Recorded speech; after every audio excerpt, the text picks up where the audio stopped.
Hey everybody, a little while ago I made a video on the Redragon EISA K762 Pro, an affordable mechanical keyboard with a numpad and screen. Well, Redragon reached out to me again asking if I'd like to have a look at this keyboard right here, the EISA K768 Pro, in Lilac Land. I said yes, they sent it over, and now here it is. Should you buy it? Let's unbox it and find out. Welcome to the Middle of Nowhere.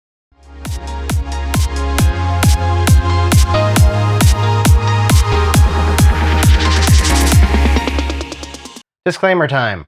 Redragon sent me the EISA K768 Pro mechanical keyboard for review, and while they provided it to me for free, I haven't been paid to make this video, nor will Redragon see it until it goes live to YouTube. All my thoughts and opinions on this product are my own and have been influenced only by my experience using it. Now onto the video. Unboxing the EISA K768 Pro is super straightforward, but let's see if we can't spice it up a little bit. But what's the plan? Right. Grab the box cutter. Cut the sticker. Open the box. Remove the keyboard and accessories.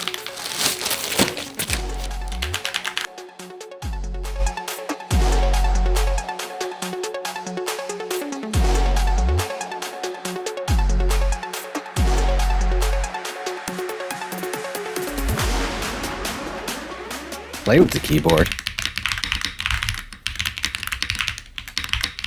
Ooh, that's nice. Hey everybody. Record and edit the video, upload it to YouTube, have a big cup of cold brew coffee, and wait for the views to come rolling in. That's good right there. Oh, what? Don't judge me. As you saw my little homage to a certain film from a certain Cornetto trilogy, the EISA keyboard comes with a good amount of goodies in the box.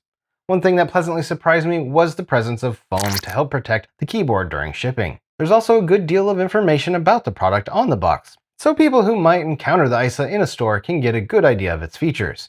On the flip side, I was unpleasantly surprised by how thin and fragile the box is, as it easily tore when opening it. And even though the keyboard was sent in a shipping box, the product box still took damage during transit. I'm not saying Redragon needs to make the cardboard out of adamantium, but it would be nice if the box was a bit more durable. After all, it's meant to protect the keyboard just as much as it is meant to provide information about it. As for looks, the EISA K768 Pro comes in two color options. I have the Lilac Land model here, and it's a mixture of purple, pink, and a light cream or beach sand white. If that's not your bag, there's a retro cocoa version which swaps out the pastel colors for dark red and sandstone colored keys, with a smattering of gray.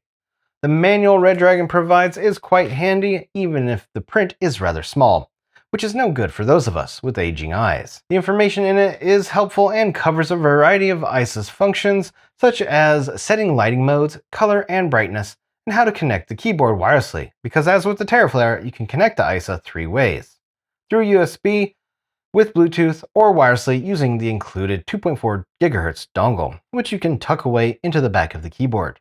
There's a switch on the EISA's back you'll use to swap between connection modes. There's also a second switch that lets you go from Windows to Mac mode. Doing so changes how some keys work.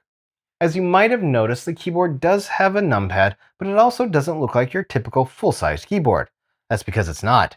The EISA has a 100 key or 96% layout. To make the keyboard more compact, Redragon removed and repositioned some of the keys you normally find above the arrow keys, and instead opted to make use of the function key in conjunction with keys still present, so you don't lose the functionality of those removed keys. For example, the pause, print screen, and scroll lock share the same keys as the page up, page down, and end keys. Other keys have also been moved. Here's a side-by-side comparison of the EISA with the EISA K762 Pro. As for how much space you're saving, the EISA is roughly 1.28 inches or 3.2 centimeters shorter than the full-sized 104-key EISA. You'll also notice the arrow keys have moved a bit to the left, and to make room for them, the Shift, Alt, Function, and Control keys on the right side have all been shrunk. While I don't know if this layout or size will be for everyone, if you need a numpad but are a little tight on space, this keyboard will do. The EISA also comes with a chunky metal knob. It's quiet and has a tactile bump when you turn it. By default, the knob adjusts your system's volume up or down, and you can push it to mute and unmute your sound. If you want to control the lighting's brightness, hold the knob down for 3 seconds. The keyboard will flash white a few times to let you know you've switched modes. To switch back to volume control, hold the knob down again for another 3 seconds. While the dual functionality is nice, you'll have more control of your lighting using the function key in conjunction with other keys. The EISA K768 Pro has a full plastic body with a modicum of flex. It feels solidly built and is quite hefty in the hands.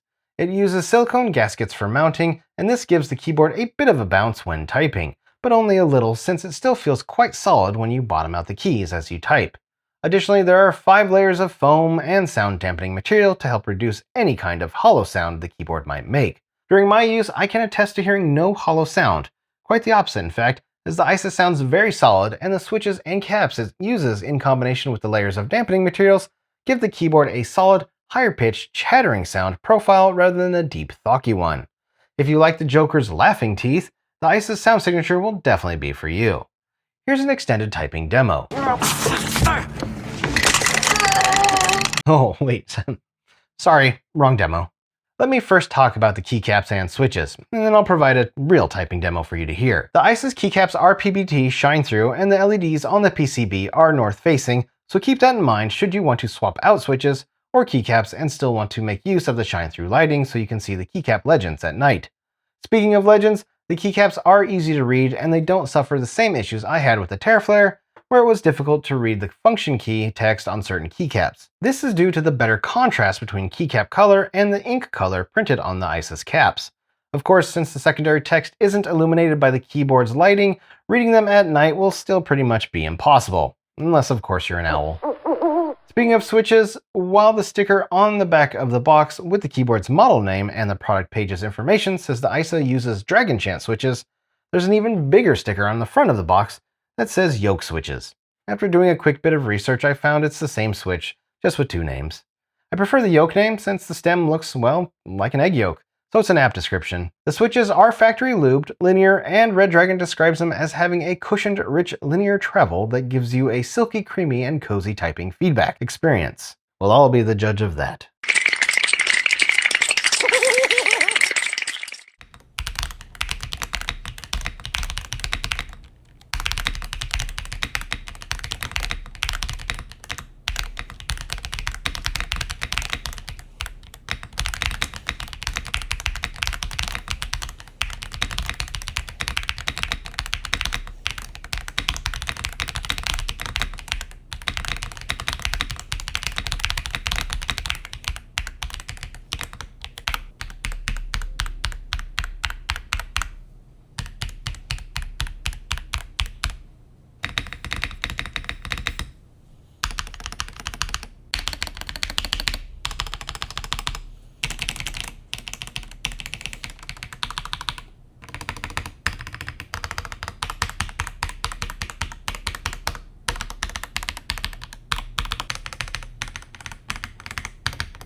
I don't know if you hear the chattering like I do. My wife certainly didn't.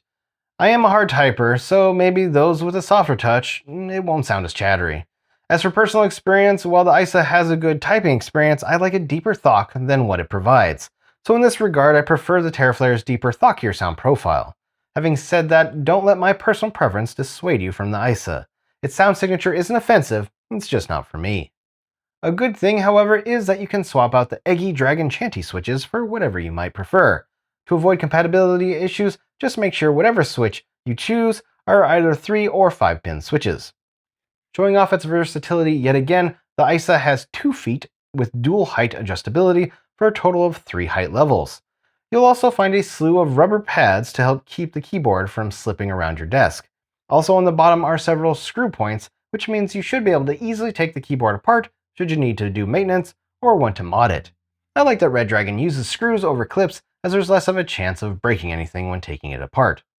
Setting up the keyboard to use wirelessly or with Bluetooth is quite easy. For wireless use, flip the switch on the back to that mode, press function +4, plug the dongle into an available USB Type-A port on your PC, and you're good to go. If you turn the keyboard off or swap modes and then go back to wireless, you can start using the EISA without having to repress the keys. For Bluetooth, flip the switch to Bluetooth mode and then hold function plus the 1, 2, or 3 key. You should see the keyboard appear in your device's Bluetooth settings. If using a Windows PC, a message may appear on your desktop. Connect the keyboard and you're done. Through Bluetooth, you can connect to a total of 3 devices and swap between them by pressing function and the corresponding number key. Having 3 ways to connect the keyboard, plus the ability to connect to multiple devices through Bluetooth, further shows the EISA's versatility. If you're concerned about battery life, don't be, as the EISA comes with a massive 8,000 mAh battery. It should provide you with many hours, if not days or weeks, of use between charges. To get the most out of a single charge, set the lighting to a static color and lower the brightness or turn it off outright. Speaking of lighting, the EISA has several different lighting modes and brightness and speed levels as well. Use function plus right shift to change the lighting mode, function plus enter to choose from a variety of solid colors and rainbow, function plus the up and down arrows to change the brightness, and function plus the left or right arrows to change the speed of any mode that is animated. If you want even more control over the lighting and want to more easily set up macros or even custom keyboard layouts, you can download and install Redragon software. Unfortunately, it's not web-based like VIA or Launcher, but it's quite robust, provides more color options than using function plus enter, and allows for an overall more personalized user experience. That's it for features. What was it like using the EISA K768 Pro? Setup was as easy as plugging my existing cable into the keyboard, and when testing the wireless and Bluetooth modes, doing so proved nearly as easy and was frictionless. The EISA has vibrant lighting, making it very easy to read the keys in a dark room, not counting any function text, of course. Additionally, the typing experience, my sound signature preference aside, has been dang good, with a few exceptions, which I'll get to in a moment. There were no mistypes, and the smaller right side keys weren't an issue. Having said that, a complaint I have that's a carryover from using the Teraflare is the lack of dedicated macOS keycaps. It's something I wish Redragon would provide with their keyboards. At scale, one wouldn't think 2 to 4 extra keycaps would significantly increase costs, but who knows in this wonky world economy we find ourselves currently living in. Having these keycaps would be a great quality of life improvement for anyone needing them, as it would let people avoid having to deal with that non-shine-through Mac text that's impossible to read in a dark room. Other than that issue, the EISA is a very nice keyboard to type on and even game on. One last thing I want to talk about is the learning curve of going from a 100% layout keyboard to a 96% one. Simply put, there is one. The delete, home, and end keys are in very different spots than from what I'm used to, and I use those keys a lot, whether I'm selecting or deleting chunks of text or using them for shortcuts in other programs.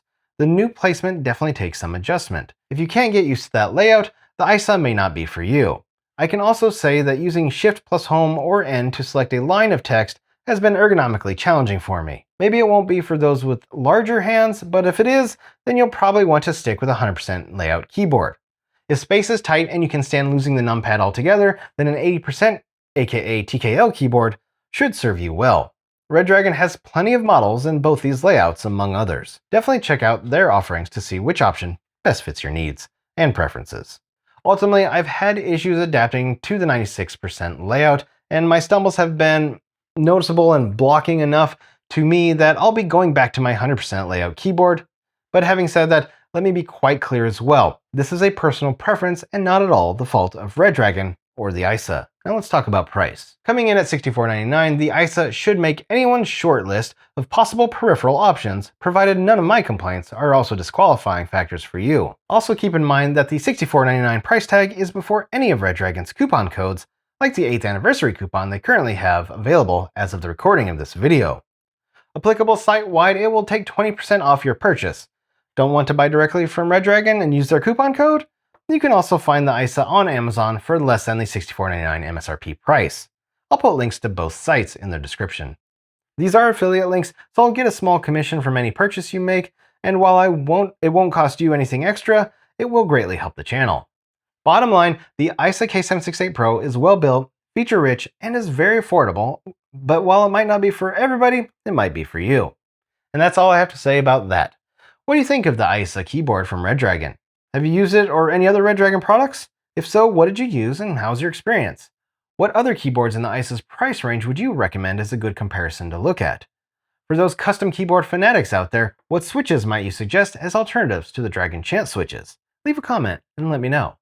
Thanks for watching, everybody. Leave any questions or comments you have about this product or about PC building in general down below. Hit that like button if you liked the video. Subscribing to the channel is always a great way to help. And if you do, don't forget to turn on notifications so you don't miss out on any future content. I'm Seth, and I'll see you next time in the middle of nowhere.